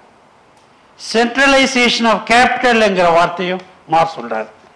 ஒன்னே ஒன்று கடைசியாக சொல்லியிருக்கேன். ஏன்னா மார்க்ஸ் என்ன சொல்றாரு, கோல்டை பற்றி மார்க்ஸ் என்ன சொல்றாரு, கோல்டு இப்போ சில பேர் சொல்றாங்க டெட் கேபிட்டல் அல்லது, திருப்பதியிலும் கேபிட்டல் நிறைய இருக்கு. நம்ம இந்தியா 2015 மோடி வந்து ஒரு கோல்டு பாண்டு ஸ்கீம்னு கொண்டு வந்தார். ஆனால் அந்த ஸ்கீம் ஏன் சக்ஸஸ் ஆகலைன்னா, திருப்பதியில் இருக்க கோவிலில் இருக்க அணிகலன்களை எடுத்துட்டா கோல்டு அது அப்படியே வேணும்னு கேட்குறாங்க. ஆனால் இவங்க உருக்குனாதான் இவங்களுக்கு உருக்கி தான் கொடுப்பேங்கிறாங்க திரும்ப வட்டியோட.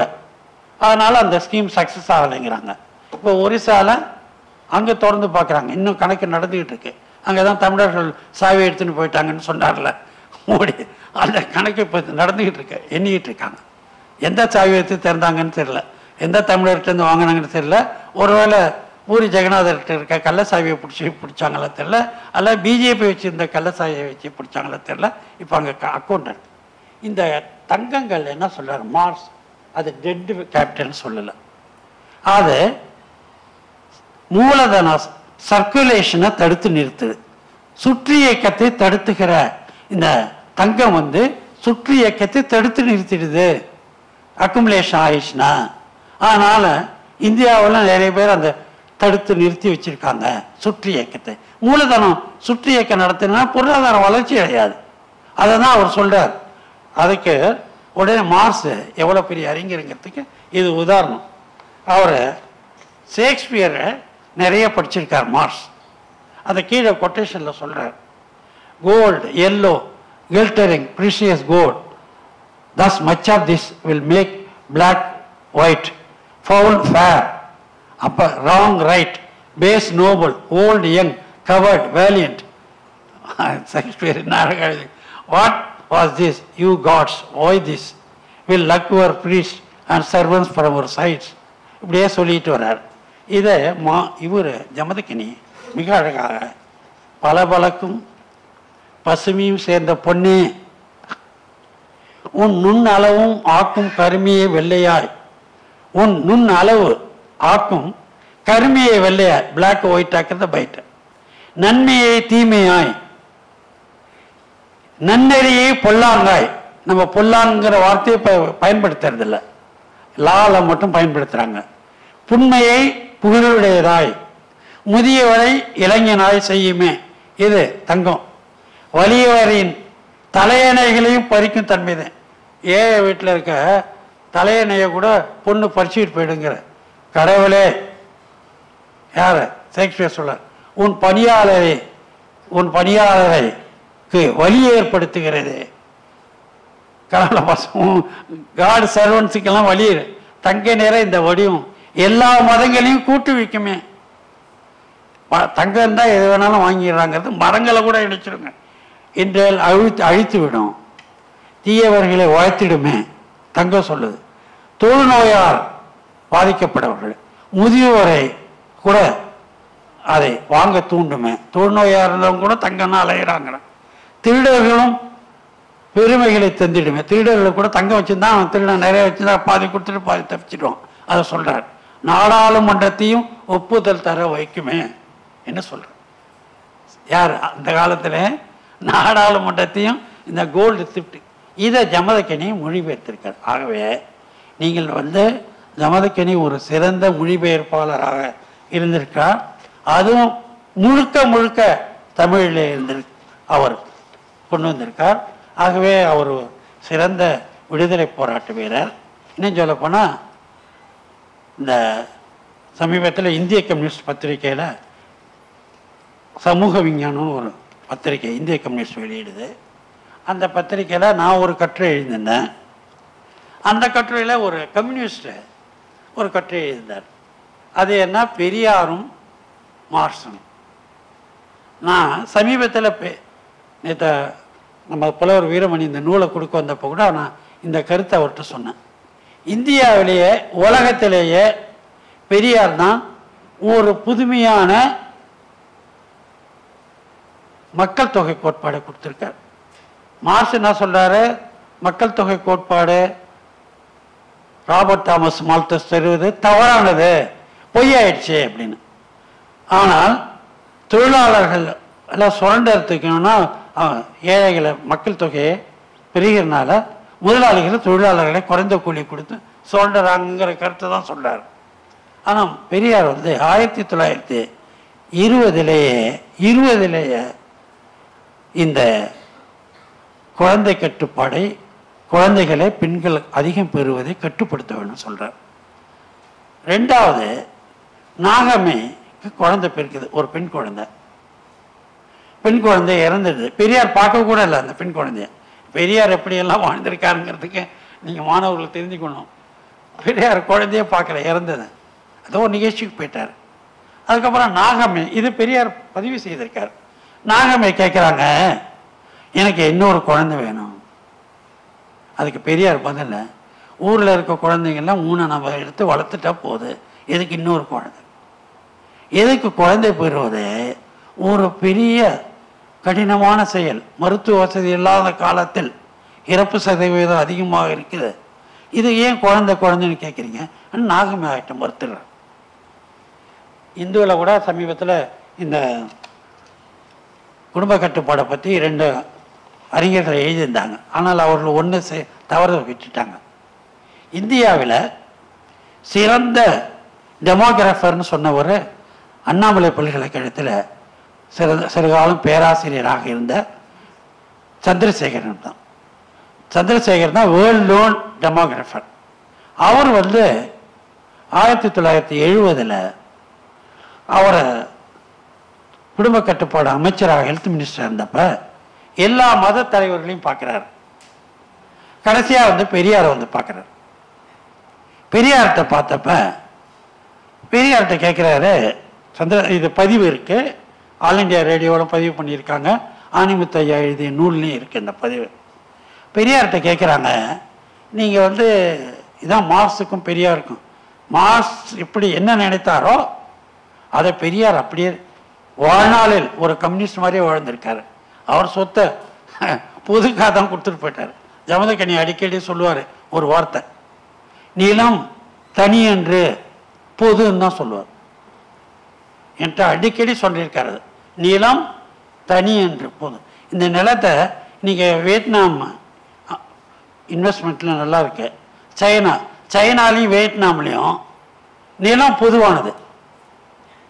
நிலத்தை மல்டிநேஷனல் கம்பெனி சைனாவில் வந்தால் கூட 5 வருஷத்துக்கு தான் முதல் அக்ரிமெண்ட்டு, அதுக்கப்புறம் திருப்பி 5 வருஷம் கொடுப்பாங்க, கொடுத்துட்டு போயிடும். நிலத்தை வாங்கி விற்க முடியாது. இந்தியாவில் நிலத்தை வச்சு ஒரு ஊக வணிகமே ஈஸ்ட் இந்தியா கம்பெனியில் நடந்திருக்கு. ஈஸ்ட் இந்தியா கம்பெனி செய்ததாக மார்க்ஸ் சொல்றார். இங்கே இருக்கிற இந்திய நிலங்கள்லாம் வாங்கி பதுக்கி வச்சு அதிக விலைக்கு விற்கிறான் ஈஸ்ட் இந்தியா கம்பெனி. அப்படி கொள்ளையடிச்சவன் தான் ராபர்ட் கிளைவ் என்ன மார்க்ஸ் சொல்லியிருக்கார். ராபர்ட் கிளைவை பற்றி மார்க்ஸ் சொல்றார். அண்ணா கூட என்ன சொல்வார், ஒரு வசனத்தில் ஒரு இடத்துல, he came to India, Robert Clive சொல்றார். Robert Clive came to India, returned as a robber கிளைவ்னு எழுதியிருக்கார் அண்ணா.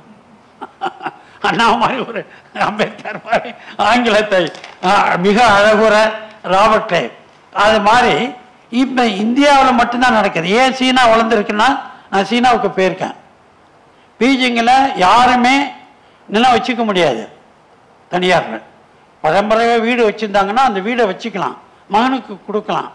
அடுத்து மகன் இல்லைன்னா அரசாங்கத்துக்கு தான் கொடுத்துடணும். டெல்லியில் கூட நேரு அதை கொண்டு வந்தார். டெல்லி டெவலப்மெண்ட் அத்தாரிட்டிக்கிட்ட தான் நிலம் கொடுக்கணும்னு நேரு கொண்டு வந்தார். நேரு லேண்ட் சீலிங்னு ஒன்று கொண்டு வந்தார். சென்னையில் 2.5 கிரவுண்டுக்கு மேலே வச்சுக்கூடாதுன்னு. இன்னைக்கு நிலத்தை ஒரு ஊக வாணிபகமாக பயன்படுத்தி நிலத்தின் விலையை ஏற்றுகிறார்கள். நிலத்தை நடுத்தர குடும்பத்தினர் வாங்க முடியாத அளவுக்கு செய்து வர நில கொள்ளை நடக்குது நாட்டில்.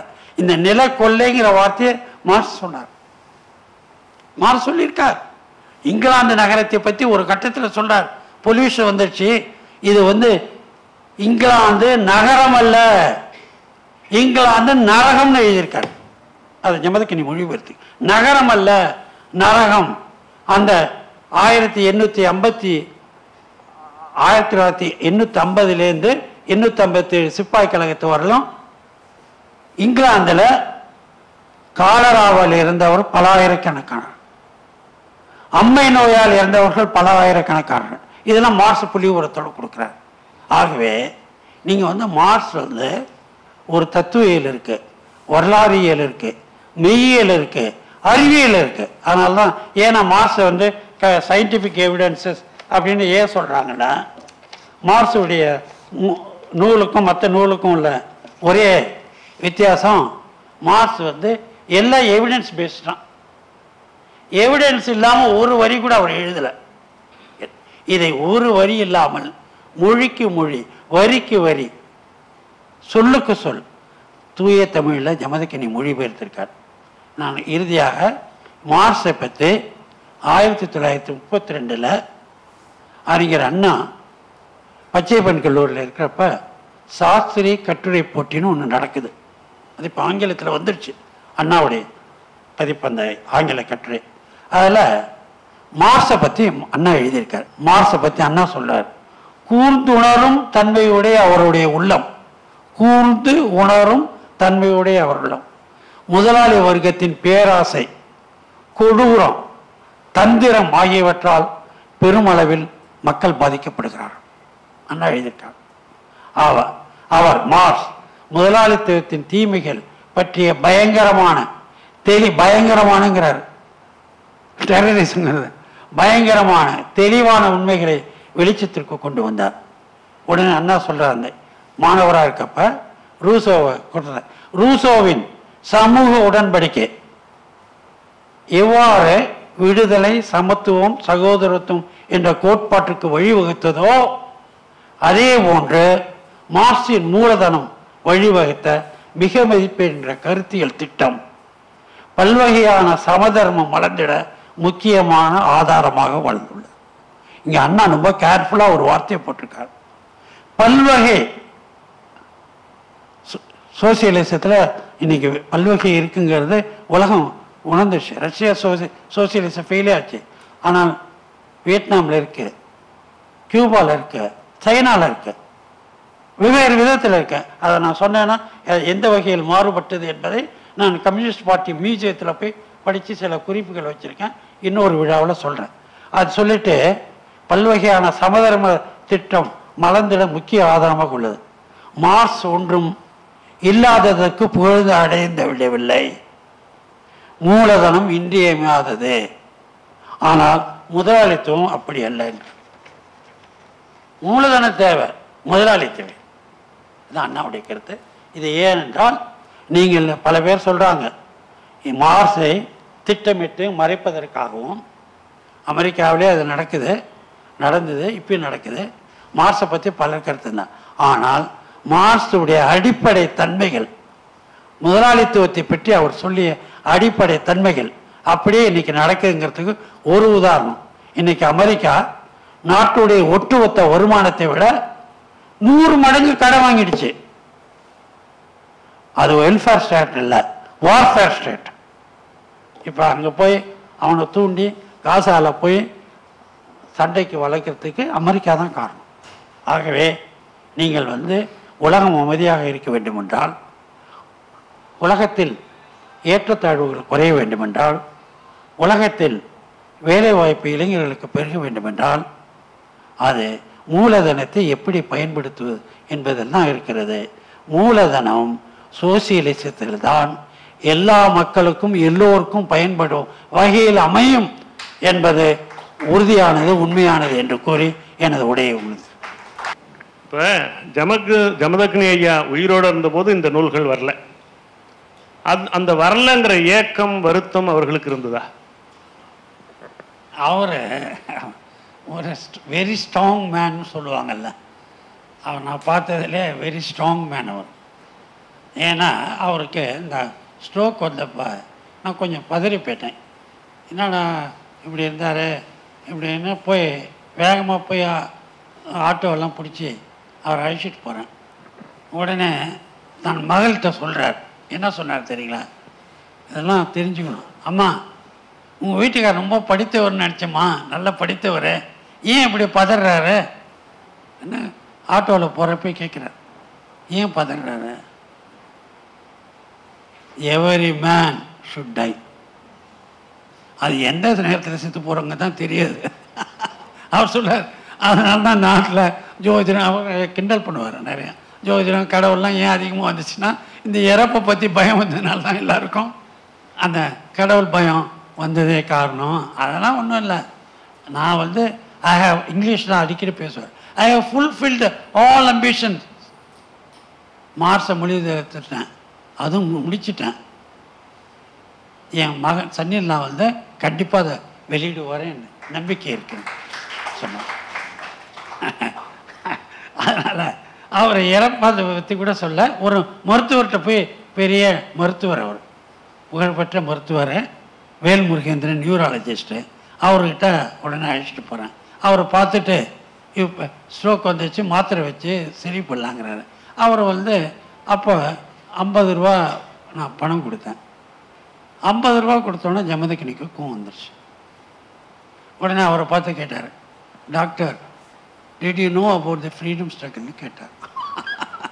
அவர்கிட்ட ஏதாவது பயப்பட மாட்டேன். ஏன் நான் வந்து ஒரு தியாகிகிட்ட 50 ரூபா வாங்குறீங்களே, நியாயமா? இஸ் இட் ஜஸ்டிஃபைபிள்னு கேட்டார். உடனே அவர் கேட்டார், என்னங்க இவர் ஆங்கிலத்தில் இவ்வளோ அழகாக பேசுகிறாரு, இவர் என்ன படிச்சிருக்காருன்னு கேட்டார். அவர் பணத்தை திருப்பி கொடுக்குறதா நான் வாங்கலை. இப்போ அவர் எனக்கு நெருங்கிய 90 வயதாகிடுச்சு. இப்போ நான் அனுப்புகிற பேஷண்ட்ஸ்லாம் இலவசம் தான் பார்ப்பார். வேல்முருகேந்திரன் சொன்னார். வேல்முருகேந்திரன்ட்ட சொன்னார், என்ன சொன்னார்னா வந்து டெத்தை பற்றி பயப்படக்கூடாதுங்க, டெத்து வந்து அதை நேச்சுரலாக அக்செப்ட் பண்ணிக்கணும் அப்படின்னு சொல்லிட்டு அடுத்த வார்த்தை சொன்னார். அதுதான் வேல்முருகேந்திரன் அதிர்ச்சி அடைஞ்சார். ஐ ஆம் நாட் கோயிங் டு டைன்னார். அந்த வார்த்தை இன்னும் என் I am not going to die, I will leave my grandchildren. என்னுடைய உயிரணுக்கள் வழியாக நான் வாழ்ந்து கொண்டிருப்பேன். ஐ வில் நாட் டை என்கிற அந்த அவருக்கு வந்து அந்த சயின்டிஃபிக். இன்னொன்று கூட ஒரு சின்ன உதாரணத்துக்கு சொன்னேன். அவர் இந்த மார்க்சிசத்திலே ரொம்ப கடினமானது எதுன்னா டயலெக்டிக் மெட்டீரியலிசத்தை தான் சொல்லுவாங்க, இயங்கியலை. அந்த இயங்கியல் முறையை பற்றி ஒரு தடவை என்கிட்ட சொல்கிறார், ரொம்ப எளிமையாக. இயங்கியல்னால் ரொம்ப ரொம்ப பயப்படாதீங்க. என்னான்னு சொல்கிறான். ஒரு குழந்தை பிறக்குது, 3 மாதத்தில் தவழுது, 6 மாதத்தில் உட்காருது, 1 வயசில் நடக்குது. 1 வயசில் நடக்கிறப்ப கீழே விழுந்துடுது. ஏன் கீழே விழுவுது அப்படின்னு அவர் கேட்குறார் தம்பதிக்கு. அவர் விளையாட்டாக சொல்கிற பாட்டு நிறைய இசை, அவர் பெரிய இசை கேட்க ரசிக்கிறவன். நடப்பதும் நிற்பதும் உன் செயலாளன்னு பாட்டு கேட்டுக்கிட்டே இருக்காங்களே, நீங்கள் கேட்கலையான்னு கேட்டார். அது நடப்பதும் நிற்பதும் நின் செயலால் அல்ல. பூமி ஈர்ப்பு சக்தி ஒரு குழந்தையை இழுக்குது, அதனால் உழுவுது. ஈர்ப்பு சக்தி எதிர்த்து நடக்க ஆரம்பிக்குது. தீசிஸ் ஆன்டிசிசிஸ் நடந்து போது சிந்தசிஸ். எவ்வளோ எளிமையாக நடக்கிற சக்தி பெற்ற உடனே நடக்கிற அந்த புவியீர்ப்பு எதிர்ப்புக்கு சக்திக்கு மீறி நடக்க தெரிஞ்சது தான் சிந்தசிஸ்ங்கிறார். நடக்கிறது தீசிஸ், கீழே போகிறது ஆன்டிதீசிஸ், அப்புறம் நடந்து போகிறது சிந்தசிஸ் சொல்லிட்டார். இதுதான் இயங்கியல். அதனால் இயங்கியல் கூறுகள் போலே உலகம் இயங்கிட்டு இருக்கிறது தான் உண்மை. இதை தான் மார்க்ஸ் வந்து இந்த டயலெக்டிக் மெட்டீரியலிசத்தை மூலதனத்தில் பயன்படுத்தி இருக்கிறார் அப்படின்னு சொன்னார். அதாவது நான் வயசாகிடுச்சு, எனக்கு வயசானவங்க ஏன் கீழே விடுறாங்கன்னா புவியீர்ப்பு இழுக்குது. அதே அவர் ஜமதக்கினி அஸ்ட்ரானமர் ஆல்சோ, உங்களுக்கு வியப்பாக இருக்கும். அவர் உயிரோடு இருந்தால் கிரேட் அஸ்ட்ரானமராக இருந்திருப்பார், புத்தகம் எழுதியிருப்பார். ஏன்னா நீங்கள் சந்திரனில் போய் ஏன் நடக்க முடியல, வானியலில் போய் நடக்க முடியலன்னு அங்கே இருக்கிற புவியீர்ப்பு சக்தி வேற அப்படின்னு சொன்னார். அதனால் இந்த இயங்கியல் முறை இதை தான் தெளிவுபடுத்தணும் அப்படின்னு சொன்னார். அவர் ஒரு எளிமையான அவர் ஒரு சிறிய ஒரு 20 பக்கம் 30 பக்கத்தில் எழுதியிருக்காரு. நான் தேடி எடுத்து வச்சுருக்கேன். டயலெக்டிக் மெட்டீரியலிசத்தை பற்றி தமிழில் ஒரு 30 பக்கத்துக்கு எழுதியிருக்கார். எளிமையான முறை. இப்போ நான் சொன்னேன்ல, குழந்தை நடக்க ஏன் கீழே விழுதுன்னா புவியீர்ப்பு சக்தி மீறி நடக்குதுன்னா புவியீர்ப்பு சக்தியை மீறி நடக்குது. நடப்பது தீசிஸு, விழுவது ஆன்டிதீசிஸு, நடப்பது சிந்தசிஸ். இதுதான் சிம்பிள் அப்படிங்கிற ஒரு கருத்தை அவர் ரொம்ப ஆழ்ந்து படித்தவர். மார்க்ஸை மொழிபெயர்க்கிறதுலாம் அவ்வளோ சுலபமானது அல்லவே அல்ல. படிப்பதே எனக்கு சிரமப்படுறேன். பல முறை நான் படிக்கிறேன், திரும்ப படிக்கிறேன். ஒவ்வொரு தடவையும் ஒவ்வொரு கருத்துக்களில் நான் அதில் ஈர்க்கப்படுறேன். இப்போ இந்த நான் கோல்டு எடுத்தது, அந்த பெசண்ட் இந்தியாவில் மனிதனோட மாடு மதிக்கிறாங்கிறத சொல்லலாம் நான் தேடி எடுத்தது. யாரும் இதுவரையிலும் வெளியிடாதது நான் எடுத்தேன். ஆனால் இதை இடதுசாரி பத்திரிக்கையான தீக்கதிரில் வெளியிட்டாங்க. இந்த விடுதலையிலையும் வெளியிட்டிருக்காங்க. அதனால் இது அவர் மார்க்சிஸ்ட் ஒரு ரேஷனலிஸ்ட். அதை எல்லாரும் மறந்துடுறாங்க. அதனால்தான் ஒரே ஒரு உதாரணம் அவர் சொல்கிறார். மார்க்ஸ் ஆகிறதுக்கு முன்னாடி ஜென்னி மார்க்ஸ் செத்து போகிறாங்க. ஜென்னி மார்க்ஸுக்கும் இரங்கல் உரை யார் சொல்கிறாருன்னா ஏங்கல்ஸும் சொல்கிறார். என்ன இரங்கல் உரையில் சொல்லுவார்னு நினைப்பீங்க? ஜென்னி மார்க்ஸ் ஒரு டயலெக்டிக் மெட்டீரியலிஸ்ட்டுங்கிறாங்களே, ஒரு மெட்டீரியல் ஏத்திஸ்ட்னு சொல்கிறாங்க. பொருள் முதல் வாதத்தை தெரிந்த ஒரு நாத்திக பெண்மணி. அவர் சொன்ன வார்த்தை ஏங்கல்ஸ் சுடுகாட்டு உரையில் என்ன சொல்கிறாரு? அடுத்தது என்ன சொல்கிறாரு? பிறப்பது இறப்பது இயற்கையினுடைய கூறு. அந்த பெண்மணிக்கு தான் இறப்பது தெரியும். இறப்பதை நாத்திக உணர்வோடு ஏற்றுக்கொண்ட ஒரு புரட்சிகர பெண்மணியின் முன்னிலையில் தான் நான் இந்த உரையை நிகழ்த்துகிறேன்னு சொல்லியிருக்கார். ஞாபகம் வச்சுங்க. அடுத்தது இந்த இந்திய கம்யூனிஸ்டில் பல பேர் இதை தவற விட்டுட்டாங்கன்னு எனக்கு பெரியார் எடுத்துக்கிட்டார். இந்த பணியை கம்யூனிஸ்டும் செஞ்சுருக்கணும். இந்த பணியை பெரியார் மட்டும்தான் செஞ்சார் அந்த பணியை. அப்போ இன்னொரு இடத்துல மார்க்ஸை விட்டுட்டு ஏங்கல்ஸ் பார்க்குறாரு சேரில் அப்படியே சாஞ்சி போயிட்டார். சாஞ்சிருக்கார். ஏங்கல்ஸ் பார்க்குறப்ப சாஞ்சி போயிட்டார். உடனே ஏங்கல்ஸ் என்ன சொன்னார்? மார்க்ஸ் ஸ்டாப்டு திங்கிங் தான் சொன்னார். ஒரே வழியில் இங்கே சொர்க்கத்துக்கு போனார்.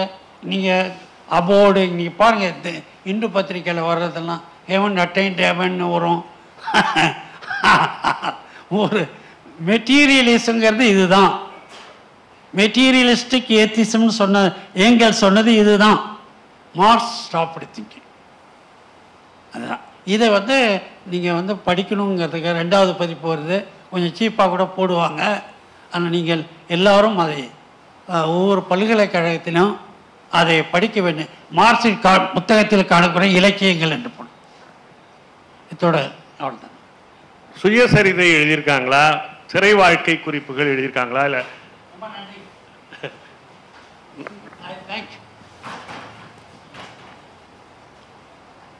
சிறை அவர் ஆக்கூர் அனந்தாச்சாரியர்னு அவருடைய நண்பர் சிறை குறிப்பு அவரை பற்றி எழுதியிருக்கார். ஆக்கூர் இருக்கு அந்த நூல், அரசியல் வரலாறுன்னு அந்த புத்தகம் என்கிட்ட ஒரு பதிவு இருக்கு. அதில் சில கந்தர் புராணம் இதுக்கெல்லாம் உரை எழுதியிருக்காரு. ஏன் எழுதினார்னா, சுதந்திர போராட்ட நேரத்தில் தலைமுறை வாழ்ந்த நேரத்தில் அவருக்கு பணம் வேணும். பதிப்பகத்துக்காரை கேட்டிருக்காங்க, எழுதி கொடுத்துருக்காங்க. வெளிவந்து திருமுருகாற்றுப்படையில். இது எதுக்கு சொல்லனா, அவர் ஒரு ஓயாது இறுதி நாள் வரை உழைத்து கொண்டிருந்த மூளைக்கு வேலை செய்துக்கிட்டே இருப்பார். மூளைக்கு இன்றைக்கி மூளை வேலை செய்கிறவன் தான் கொஞ்ச நாள் நீண்ட நாள் வாழ முடியுங்கிறது அறிவியல் மெய்ப்பித்துட்டு வர்றார். அதை இப்போ மூளை டெட்டுங்கிறது தானே மற்ற இடத்தெல்லாம் கொண்டாந்து கொடுக்குறாங்க. மூளைச்சாவுன்னு எது வருது? மூளை சாவுன்னு வந்த உடனே கண் காது எல்லாமே பயன்படுது. மூளை சேர்த்து போச்சுன்னா ஒன்றும் கிடையாது. ஆனால் நம்ம மூளைக்கு மட்டும் வேலை கொடுக்கறதில்ல. மூளையை பயன்படுத்தியவர் மார்க்ஸ் சமூக அறிவியல் அறிஞர்களில் எனக்கு தெரிந்து மூளையை அதிகமாக பயன்படுத்தியிருக்கார் மார்க்ஸ். அல்லது இவ்வளோ பெரிய படைப்பெல்லாம் கொண்டு வந்திருக்க முடியாது. நிகழ்வின் நிறைவாக நன்றி உரையை வழங்க முனைவர் வே நிர்மலர் செல்வி அம்மா அவர்களை அன்போடு அழைக்கின்றோம். வணக்கம். சென்னை பல்கலைக்கழகம் தமிழ் மொழித்துறையின் இந்த கல்வி ஆண்டின் முதல் சிறப்பு சொற்பொழிவானது இனிதே நிறைவு பெற்றுள்ளது. இந்நிகழ்வில் தமிழ்நாடு அரசின் மாநில திட்டக்குழுவின் முன்னை துணைத் தலைவரும் பொருளியல் அறிஞருமான பேராசிரியர் மு. நாகநாதன் ஐயா அவர்கள் தமிழ் படைப்பாளியும் விடுதலை போராளியும் மொழிபெயர்ப்பு முன்னோடியாளருமான அறிஞர் கா. ஜமதக்னி குறித்தொரு அருமையான ஒரு பொழிவினை நம்மிடையே வழங்கினார்கள். அறிஞர் ஜமதக்னி அவர்களின் சிறை வாழ்வு குறித்து தொடங்கி சிறை வாழ்வில் அவரின் அனுபவங்களை உணர்வு பூர்வமான முறையில் நமக்கு எடுத்துரைத்து அவரின் நூற்பணிகள் குறித்தும் அறிஞர் ஜமதக்னி அவர்களின் வாழ்க்கை நெறிமுறைகளை விளக்கியும் மிக நேர்த்தியான முறையில் பொழிவினை வழங்கிய நாகநாதன் ஐயா அவர்களுக்கு சென்னை பல்கலைக்கழகம் மொழித்துறை சார்பாக நெஞ்சம் நிறைந்த நன்றிகள். மேலும் இந்நிகழ்வு சிறக்க வருகை புரிந்துள்ள சென்னை பல்கலைக்கழகத்தின் முன்னை பதிவாளர் அசோக் வர்தன் ஷெட்டி அவர்களுக்கும் புலவர் வீரமணி ஐயா அவர்களுக்கும் எங்களின் நெஞ்சம் நிறைந்த நன்றிகள். மேலும் இந்நிகழ்வினை ஏற்பாடு செய்தும் தலைமை ஏற்றும் வழிநடத்தும் தமிழ் மொழித்துறையின் தலைவர் பேராசிரியர் யா. மணிகண்டன் ஐயா அவர்களுக்கும் நல்லதொரு வரவேற்பு உரையினை வழங்கிய முனைவர் வாணி அறிவாளன் அவர்களுக்கும் எங்களின் அன்பு மாணவருக்கும் நிகழ்வினை நல்ல முறையில் தொகுத்து வழங்கிய முனைவர் பட்ட ஆய்வாளர் கங்காதேவி அவர்களுக்கும் ஊடக நண்பர் அவர்களுக்கும் எங்கள் தமிழ் மொழித்துறை சார்பாக நெஞ்சம் நிறைந்த நன்றிகள். நன்றி.